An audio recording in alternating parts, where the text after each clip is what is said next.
Arboros Sephirot is finally revealed, and it is what we came to expect of it. But something else is flying under everybody's radar. Let's update.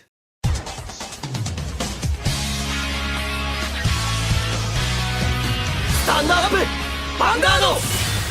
Hey Cardfighters, welcome back to another Cardfight update, and today is probably going to be the last major Cardfight update concerning the Mysterious Fortune, as this is going to be the last VR that we're going to talk about in this set. And the one that we're going to talk about today is the new Neo Nectar VR that is the end boss monster of the whole Arboros ride chain. And we already had an idea what this ride chain and this card could do because of a what you could say leak, or at least a preemptive information dump on the anime episode a couple of weeks ago. So this might not be as revealing or exciting as typical things, but now that we finally got the entire ride chain revealed, there is something very interesting going on with this new Neo Nectar deck. So without further ado, let's jump right into these cards and see what I'm hinting at and what I'm referring to. So let's start off with the grade 2, Arbors, Dragon, Timber. And we already knew what this card could do, as its skills are Auto and Vanguard Circle. When placed, the next plant token you call this turn is called as a grade 0, power 10k, shield 10k, critical 1, and it has boost and intercept. So when it's placed on the Vanguard Circle, the next token would immediately be the new supercharged powerful token. And it does, so it's not like it will call something, but once you write it, whenever you call Pencil Musketeer Sylvia or Mirka, and they will generate a new token, the first token you're gonna generate will be the new 10k token. And also it's got its second ability, which interacts with its first ability, and that's Auto and Rearguard Circle. When placed, you may call plant token to Rearguard Circle. So in normal circumstances, it calls normal plant token 5k 5k. If you wrote this thing and then call another one, it will call another supercharged token. However, keep in mind that this grade 2 only changed the first plant token you're going to generate that turn into the new supercharged token. Not every other token is going to be generated after that fact. So this is just a glimpse to what this mechanic could do. It's good for the early game aggression, as when you call a grade 1 that generates something, you can make an 18k column, but also that 18k column will be a 10k interceptor if you call the token in the front row. And this is an interesting concept, as usually when you call grade 1 to the field, you lose 10k shield as you cannot intercept with the grade 1.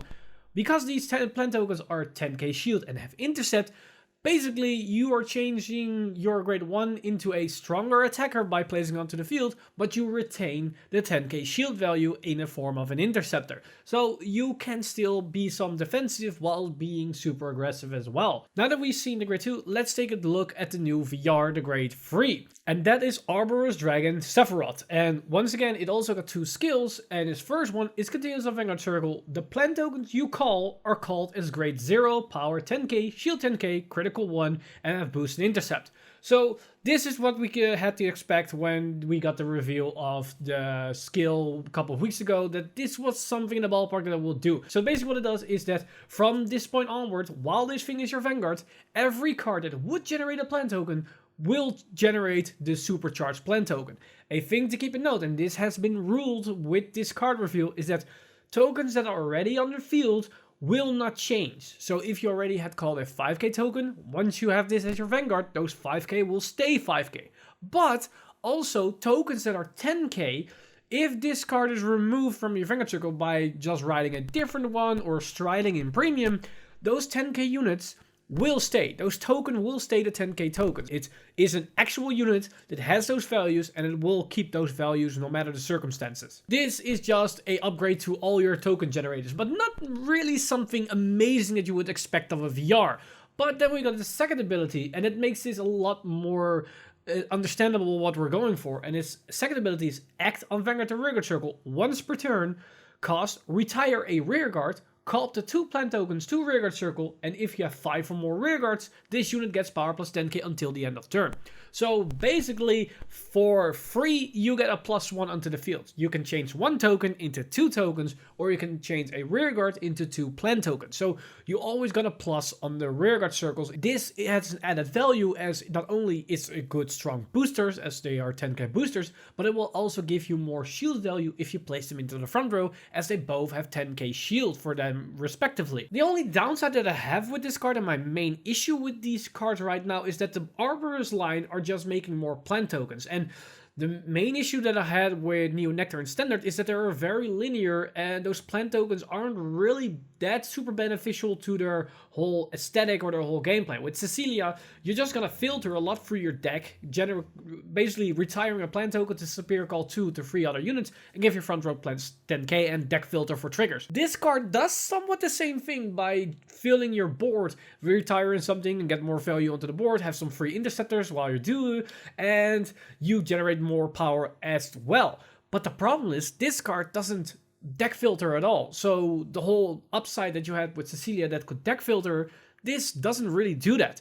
The traded benefit for that is that you have some more early aggression as well as more sustainability on the field, as you basically generate for nothing. It doesn't cost you counterblast, so you cannot be damage denied, and it is live basically from turn 2 once you've ridden into the correct grade 2 to Arboros card. But overall, it's not really something that I would say, whoa, that's a major new revelation to gameplay tactic. Was it not for the other two cards that we know? One is revealed today, and another one was revealed a couple of days, or I believe 1 or 2 weeks ago.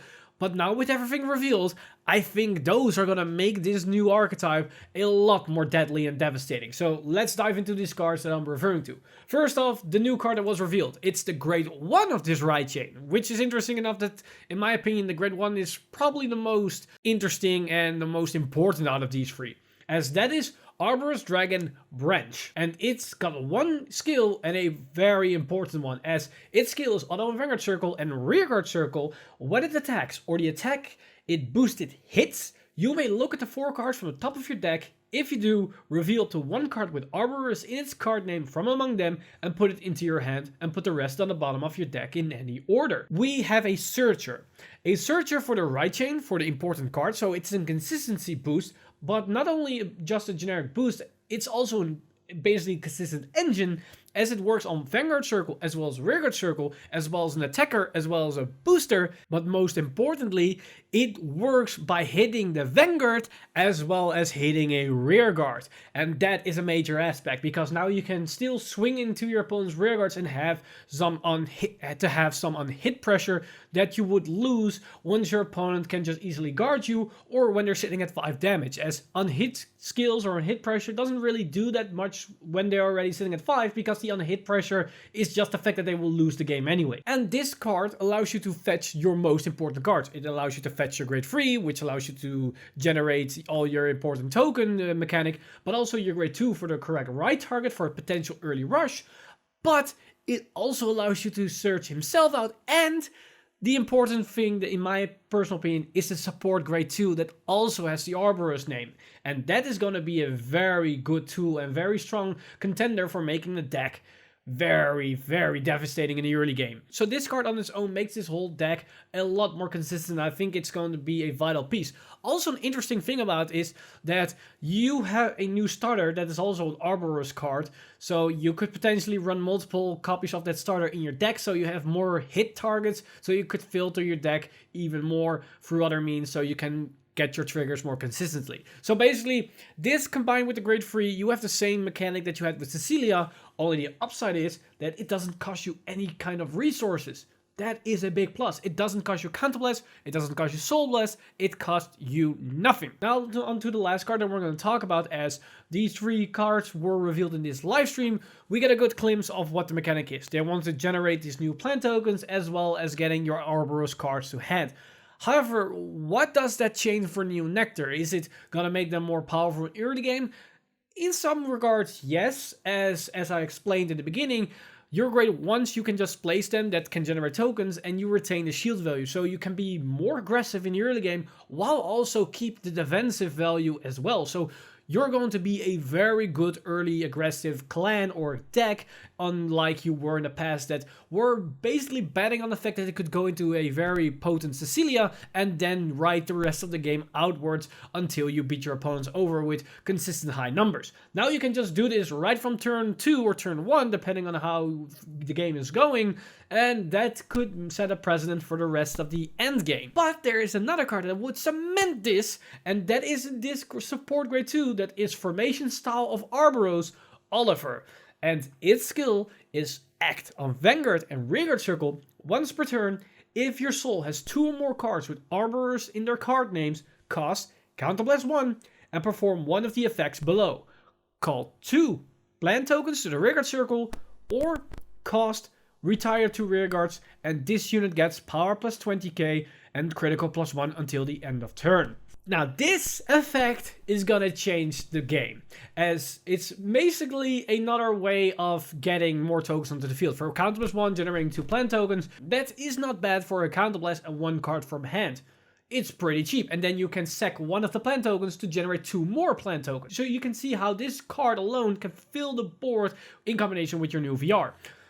But, in my honest opinion, his value comes in his second ability, as that retire 2 rearguards to generate 20k in a critical can be devastating in the early game, because it's a Vanguard and Rearguard Circle skill. So what you can do is write this thing, and you may say, well, you only have the grade 1 that is an Arboros, but just as I explained earlier, we have a new starter that's also an Arboros. So when you can write into the grade 1 Arboros, you can fulfill the soul condition.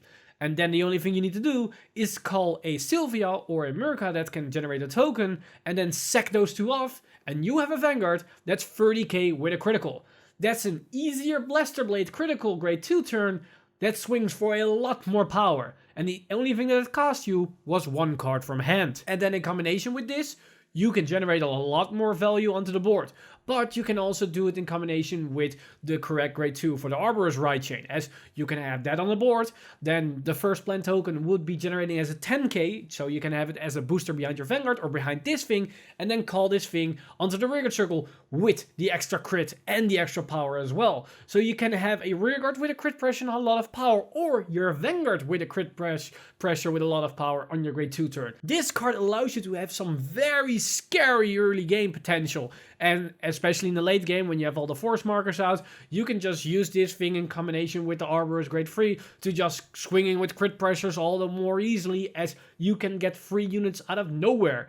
So this in combination with the whole right chain, and especially the grade 1 with the hit pressure, you can see a lot of crazy things going on, as when you win second, and it might sound crazy, but it's more dangerous when you win second, as you can ride the grade 1, you swing with the grade 1, and they're probably gonna no-guard you, so you hit, and you can check the top 4, and potentially search this thing out if it's not in your hand already, and then get it to hand, and then be ready for next turn to swing with some high numbers and crits. I think this whole Neo Nectar archetype is gonna look like a early token rush thing that we have in premium, but then a standardized version of it, as it's not really like the Katrina rush, but more like an Arboros rush. And yeah, it could swing either way if this is gonna be the next big thing, or it's just it's an okay rogue tier 2 deck. We have to wait and see how this thing go. But I think for the Neo Nectar players that really like this token mechanic,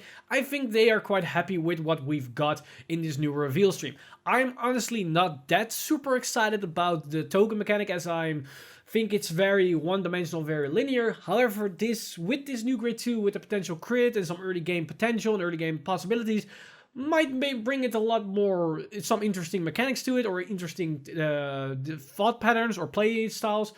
But overall, I think I'm more interested about the whole Musketeer, so I'm quite excited for maybe more Musketeer supports that synergizes with the new triple Rs that we got, the grade 2 and the grade 3. But who knows, we might even get some more Arboros cards that will synergize with the grade 1, as I didn't think we got a support grade 2 to begin with, and now we do, so maybe we get a grade 2, grade 1 as well, or maybe we get the support grade 3 that also has the Arboros name. So we have to wait and see for the last couple of reveals, as there are still some slots left to be revealed to us. But that's basically everything for me today in this Cardfight update. Let me know in the comments down below what you guys think of these new Neo Nectar cards for this Arboros right chain. Are you excited about this fact, or are you more in the Musketeer camps, or are you just not even playing Neo Nectar and you just want some interesting stuff for Gold, Paladin, or Great Nature? Let me know in the comments down below all your thoughts and opinions. As always, I want to thank my Patreon supporters for making this video and everything that's happening on the channel possible. You guys are amazing. If you do want to support the channel, then you can simply do that by go to patreon.com/VanguardInsider and become a Patreon today. But with that said, I'm Mr. Timeleap, and I see you guys in the next one!